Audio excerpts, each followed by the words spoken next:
Olá, caro aluno. Meu nome é Adélia Cristina e eu vim aqui para conversar com você um pouco a respeito do livro que eu escrevi em parceria com a professora Camila Tecla.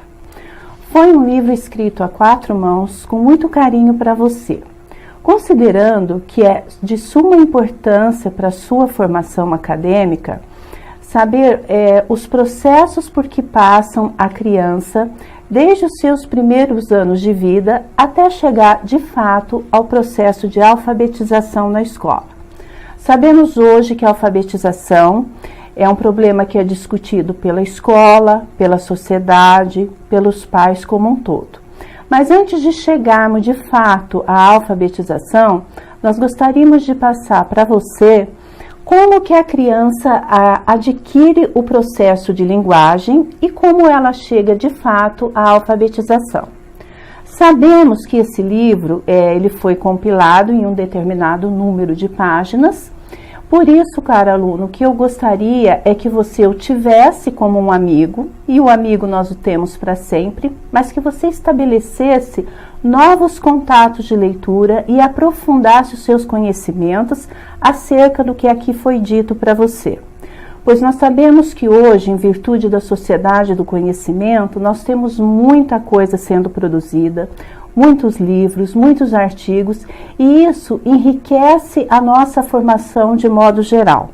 Portanto, tenha sempre esse livro em mãos com você, mas tenha sempre em mente que é preciso buscar novos conhecimentos, porque o que nós compilamos aqui é um pedaço de um universo imenso no que diz respeito à língua portuguesa e à aquisição da língua e, consequentemente, o processo de alfabetização, tá bem? Então, esse livro ele foi organizado para você especialmente em 3 unidades.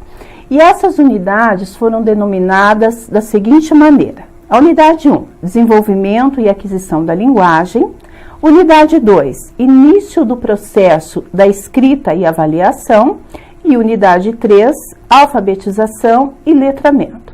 Optamos por deixar a alfabetização e letramento na última unidade justamente por quê? Porque é sobre essa questão que nós, enquanto educadores e futuros educadores, temos que ter a nossa preocupação voltada, sobretudo quando nós temos índices que nos indicam que as crianças hoje, quando chegam ao 3º ano do ensino fundamental, não estão de fato sendo alfabetizadas e, sobretudo, alfabetizadas com letramento. Tá bem? Então vamos lá. Na nossa primeira unidade, que tem como título Desenvolvimento e Aquisição da Linguagem, nós estabelecemos os seguintes objetivos. O primeiro deles é entender o processo de comunicação da criança, compreender o desenvolvimento da linguagem, entender de que forma a criança se insere no mundo da leitura e da escrita e compreender o processo que permeia a linguística. Observe, caro aluno, que o que nós colocamos nessa unidade diz respeito desde os primeiros meses de vida da criança, tá certo? E como ela vai se desenvolvendo ao longo desses anos. Nos primeiros meses, ainda com pequenos gestos, não é? Pequenos burbúrios, ela ainda não tem uma fala, ela não tem o desenvolvimento da fala. Essa fala, ela vai sendo adquirida na medida em que ela se coloca no meio social em que ela está inserida, não é? E também que ela é possibilitada a desenvolver esta linguagem. Sabemos nós que os seres humanos somos específicos enquanto espécie que adquirem a fala. Por isso, nós nos diferimos do animal. Os animais, eles não têm a fala como nós. Então, é isso que estabelece toda a nossa sociedade, toda a nossa formação e, por consequência, todo o nosso desenvolvimento humano. As autoras que nós convidamos para dialogar conosco, que são a Teberoski, Emília Ferreiro, elas têm uma preocupação significativa, sobretudo com relação ao desenvolvimento da criança, tanto da fala quanto da escrita. E é claro que quando nós pensamos no desenvolvimento da fala e no desenvolvimento da escrita, subsidiadas por essas autoras, nós sabemos que essas crianças passam por algumas fases. Essas fases, elas estão descritas para você no seu livro. Gostaria que você se atentasse a elas, porque elas são de suma importância para perceber que as crianças, elas têm um desenvolvimento específico. E cabe a nós, professores, entendermos que esse desenvolvimento e também o conhecimento dessas fases é de suma importância para poder entender o processo dessa criança quando ela vai, por exemplo, começar a fazer os seus primeiros rabiscos, não é? Que de fato não são rabiscos, nós chamamos de garatujas, que é o primeiro contato que a criança tem com o papel, com o lápis, e que ela começa então a se planejar e a dar início para o processo de fato da língua escrita, tá certo?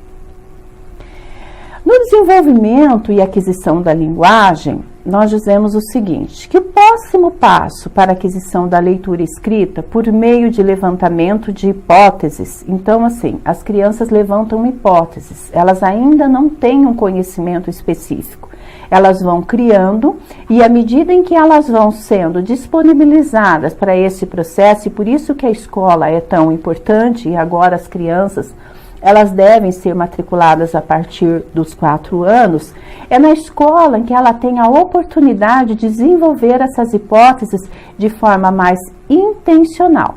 Por isso que nós, educadores, temos tanta responsabilidade com essas crianças. Ora, professora, mas a criança não se desenvolve fora do contexto escolar? Sim, se desenvolve. Mas na escola, sobretudo pela mediação do professor, pelo aquele parceiro mais experiente, é que ela vai ter a possibilidade sistematizada e organizada de promover esse desenvolvimento. Então, a Teberoski e a Colomer, que são uma das nossas parceiras teóricas para fundamentar esse livro, nos dizem que para que a criança se aproprie das funções da leitura e da escrita, ela tem que interagir com o material escrito, levantar hipóteses, construir e reconstruir conceitos sobre a escrita. É extremamente importante quando nós falamos que a criança precisa de um ambiente todo organizado para que ela possa desenvolver essas habilidades e competências também, para que ela possa desenvolver o seu processo de leitura e de escrita. Por isso que é tão importante, quando nós falamos nas crianças, e a Teresa, a Colomer e a Teberoski, tem essa responsabilidade de dizer o quanto é importante a leitura para as crianças já nos primeiros anos de vida, não é? Então, quando nós lemos para a criança em voz alta, quando nós mostramos as figuras dos livros, as crianças já vão sendo inseridas neste processo de escrita. Por isso a participação dos pais também é importante. Antes que ele chegue, essa criança chegue de fato à escola. Então a escola ela só vem acrescentar e contribuir para que esse processo seja de fato efetivado e seja gradativamente inserido no mundo da criança até o momento em que ela começa a escrever as pequenas letras e dá início então ao seu processo de alfabetização. No que diz respeito às variações linguísticas, nós temos 5 questões que precisam ser minimamente colocadas para que vocês entendam o desenvolvimento da criança.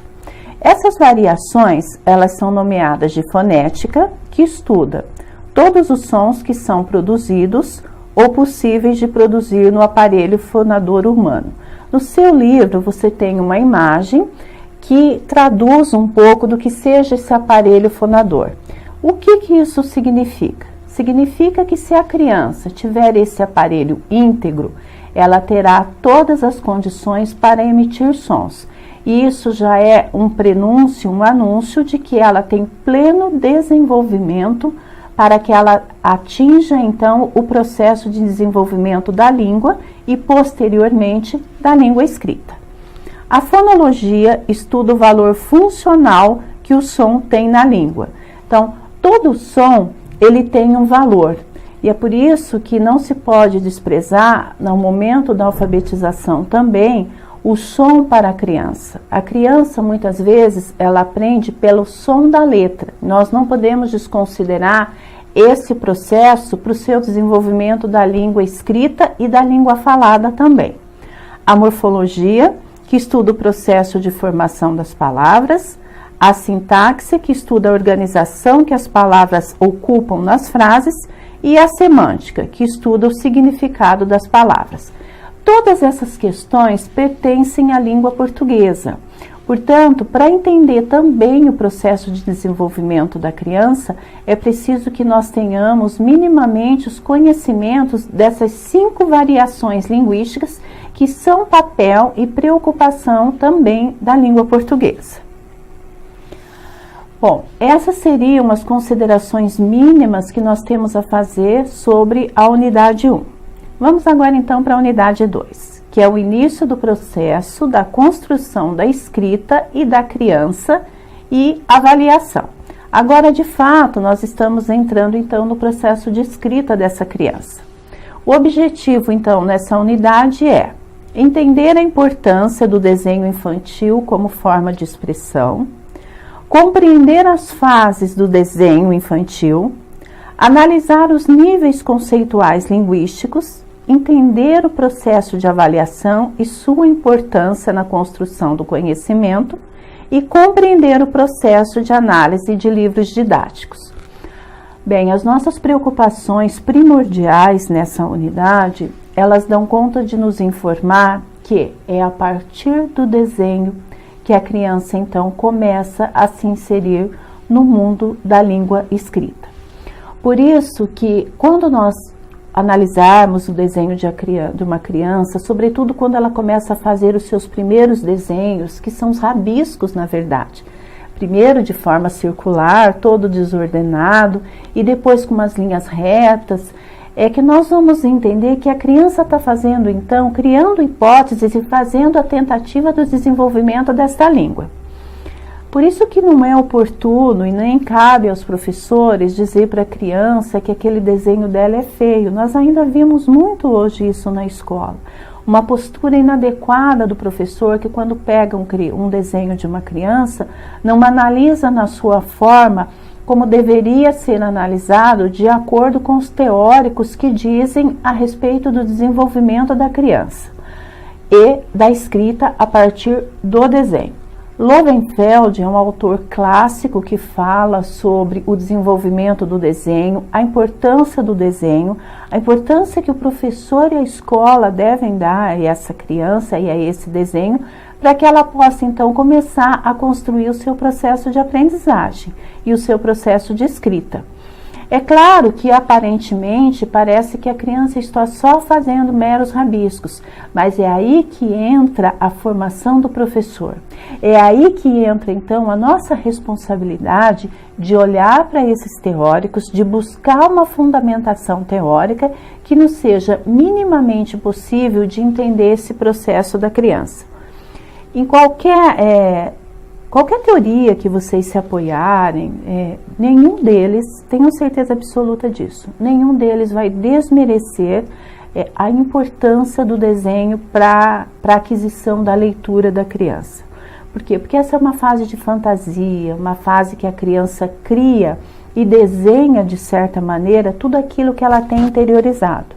Fato é esse que quando as crianças, por exemplo, vão para um psicólogo, qual é a forma que a psicóloga ou o psicólogo tem de acessar essa criança, de acessar as informações que ela precisa saber dessa criança? É o desenho. Ela não vai fazer perguntas para a criança que a criança não esteja pronta para responder, mas ela vai analisar o comportamento dessa criança, ela vai analisar a forma como essa criança está vivenciando o mundo através dos desenhos.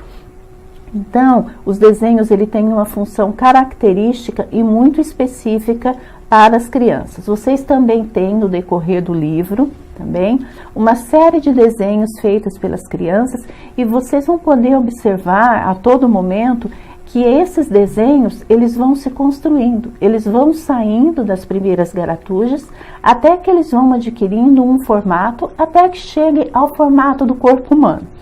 Então, isso tudo, até que chegue ao formato do corpo humano, isso tudo nós retiramos na nossa fundamentação teórica, dentre outros, mas o Lowenfeld, que estuda sobretudo, então, esse desenvolvimento. Um dia eu gostaria que vocês tivessem acesso a esse livro para aprofundar os conhecimentos sobre o desenho, também. E para entender também um pouco como que a gente, né, nós educadores, vamos fazer a nossa avaliação dessas crianças. É claro que não vamos avaliá-la pela escrita, é claro que não vamos avaliá-la, por exemplo, se ela centralizou o seu desenho, se ela fez um desenho bonito ou feio, não é essa a questão. A avaliação dessa criança nesse momento tem que ser a partir daquilo que ela conduziu, daquilo que ela conseguiu produzir.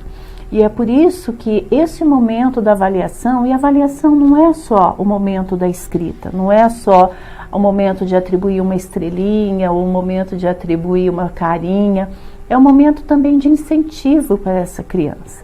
Sabemos hoje que as crianças, elas chegam à escola de fato com várias lacunas, tanto do seu desenvolvimento, tanto quanto da parte afetiva. Então, o incentivo do professor hoje é muito importante para a criança.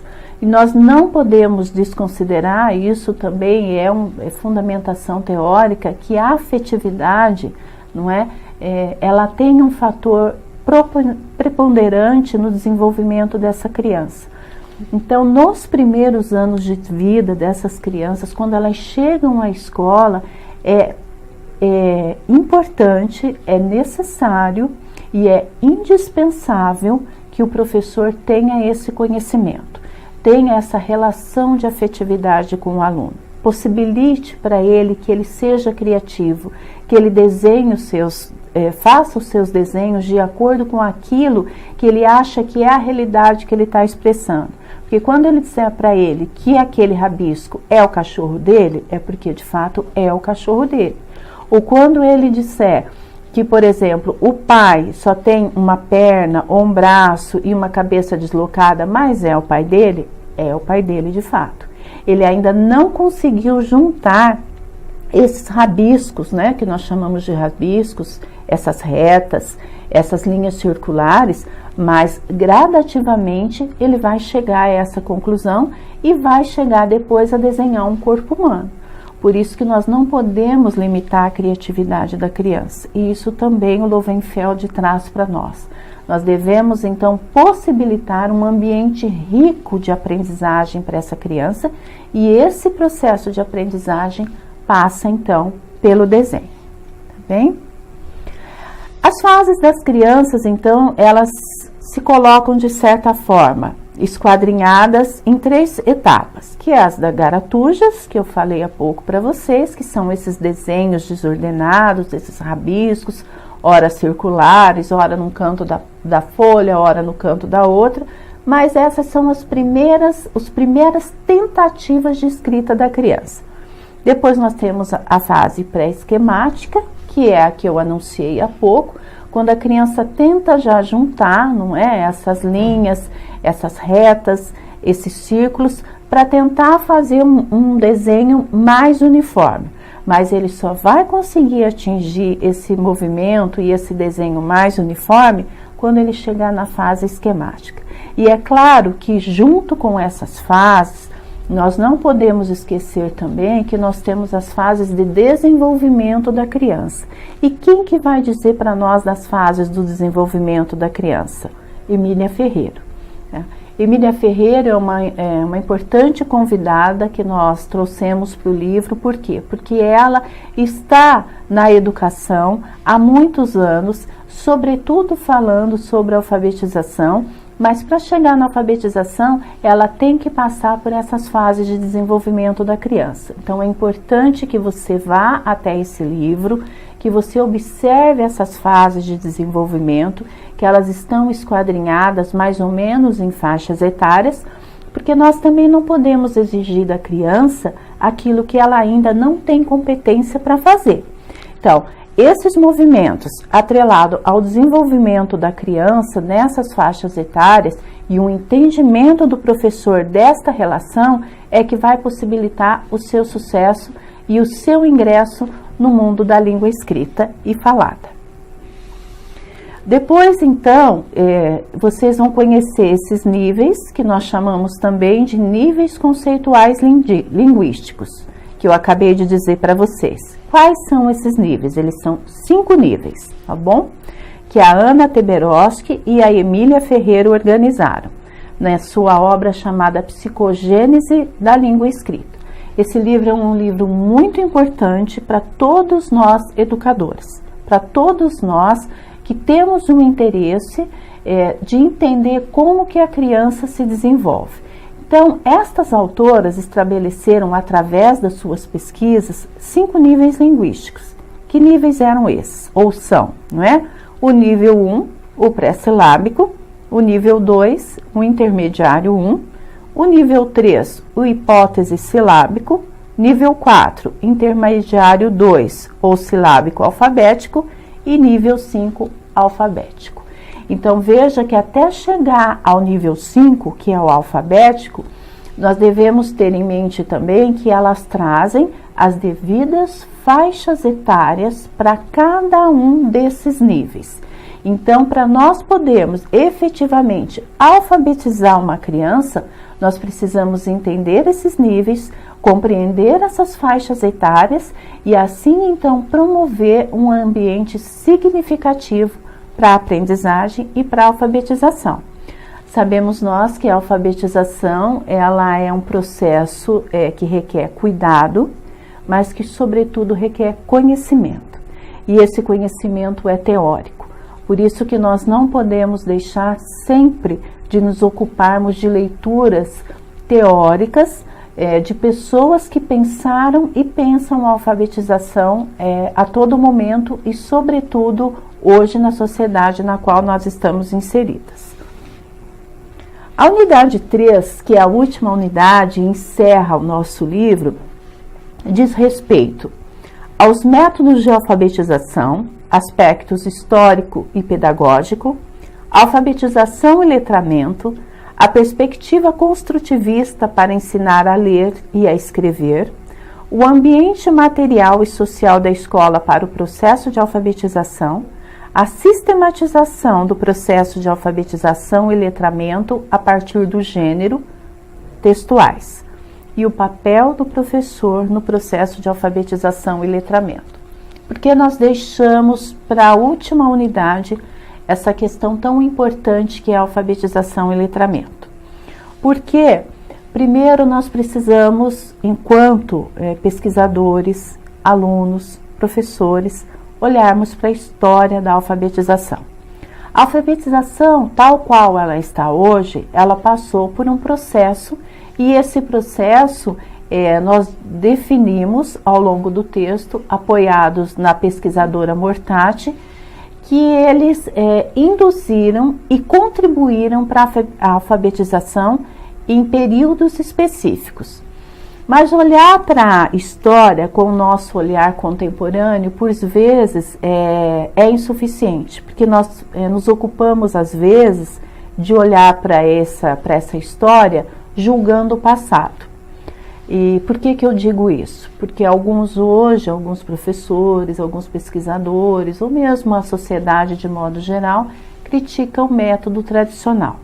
Eu acho que criticar não é suficiente no ponto de vista que nós devemos entender que em certo período histórico, esse método tradicional, ele teve um significado, ele teve um porquê. E se ele não é utilizado mais, não é porque ele não teve os créditos devidos, não é porque ele não teve a sua importância devida, mas é justamente porque a sociedade mudou, porque os problemas da escola se acentuaram, porque as questões da alfabetização hoje são muito mais complexas do que do método que era dito tradicional, ou do método que era dito sintético, ou de um método que era dito analítico, que é o que vocês têm no livro. Então, nós precisamos olhar para a história minimamente para entender por que esses processos aconteceram e por que eles foram importantes para a sua época. Só que hoje, nessa sociedade do século XXI, e agora eu me apego muito a Magda Soares, nós não podemos mais alfabetizar essas crianças, não é? Nós temos um mundo de informações e de conhecimento que pedem, que solicitam que essa criança saiba sair da escola mais do que aprender a ler e escrever, ou seja, mais do que dominar os códigos linguísticos que são o passaporte inicial para essas crianças. É claro que nós temos que alfabetizá-las, mas nós temos que alfabetizá-las para elas darem sentido à vossa vida. Nós temos que alfabetizá-las para que elas cheguem ao mercado e saibam, por exemplo, fazer uma conta, não é? Para que elas saibam ler o rótulo de uma imagem, para que elas possam saber quanto custa, por exemplo, comprar uma bicicleta quando ela dá X de dinheiro e ela precisa de um troco. Então, é mais do que isso. Por isso que as nossas preocupações hoje se dão na seguinte frase: alfabetizar letrando. E como que eu alfabetizo letrando? Eu alfabetizo letrando oferecendo os mais variados gêneros textuais para as crianças. Mas o que são esses gêneros textuais? Esses gêneros textuais, eles são um simples bilhete, uma carta, uma receita culinária, uma embalagem de um mercado, um ticket de um cinema, um passaporte para ele ir num brinquedo. Então, são vários suportes que as crianças têm e vejam as nossas preocupações. Começa com um simples bilhete que ele pode entregar para um amigo chamando para uma festa de aniversário, onde ele vai ter que colocar a data, vai ter que colocar o nome do aluno, vai ter que colocar o endereço, não é? Então, assim, ele já vai se preparando para estar em contato com esse mundo, não é? Com esse mundo que hoje é letrado, com esse mundo que hoje é todo cheio de imagens. Por isso que é importante olharmos para os livros didáticos. Eu gostaria de deixar isso um recado para vocês, quando vocês tiverem a oportunidade. Olhem para os livros didáticos, verifiquem se esses livros eles têm a preocupação de alfabetizar, mas também alfabetizar letrando, ou seja, se esses livros eles trazem esses gêneros textuais. Eu trouxe nessa unidade para vocês um poema que chama Letramento. O que é letramento? Bem, então, nesse poema, o que é letramento, é possível entender um pouco de qual é a diferença, embora elas comunguem de alfabetização e letramento, mas que cada uma delas, tanto a alfabetização quanto o letramento, elas têm especificidades, mas elas precisam ser comungadas. Não basta mais hoje alfabetizar a criança num código linguístico. Não basta mais hoje levar uma atividade para a criança de cópia ou do ditado. Mas por quê? Porque não pode mais? Porque é proibido? Não, não é proibido, não é? Por isso que nós olhamos para a história. Mas qual é o ganho que essa criança vai ter copiando alguma coisa do quadro? O que eu espero dessa criança?